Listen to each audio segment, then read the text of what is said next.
आपको पता है आप किसी भी म्यूचुअल फंड में पैसा डालिए, अगर वो म्यूचुअल फंड आपको 10,000 कमा के देता है तो कम से कम 2,000 रुपए खुद ले लेता है। जब आप म्यूचुअल फंड में पैसा डालते हैं, लेट्स से आपने 1 लाख रुपए डाला और उस म्यूचुअल फंड ने आपको 10% कमा कर दिया, तो आपका 1 लाख हो गया 1,10,000। बट आपको कितना मिलेगा? 1,08,000। म्यूचुअल फंड ने 2,000 ले लिया।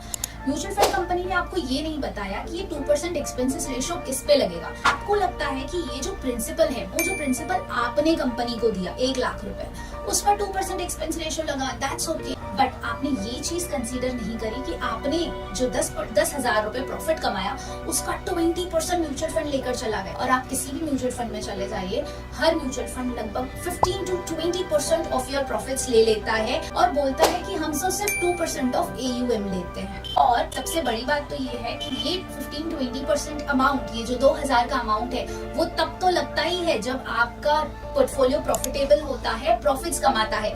बट देयर आर टाइम्स जब आप लॉस मेकिंग होते हैं, जब आपका पोर्टफोलियो नेगेटिव रिटर्न्स देता है, उस टाइम पर भी ये आपको अच्छा खासा एक्सपेंस रेशियो लगाते हैं, वही 15 to 20% ऑफ योर प्रॉफिट्स नहीं, ये बोल के कि 2% ऑफ योर AUM, एंड वही 2,000 आपको चार्ज करा जाएगा, भले आपका पोर्टफोलियो 1 लाख से 90,000 हो जाए तब भी। So please calculate on profits you take away and not on the principal.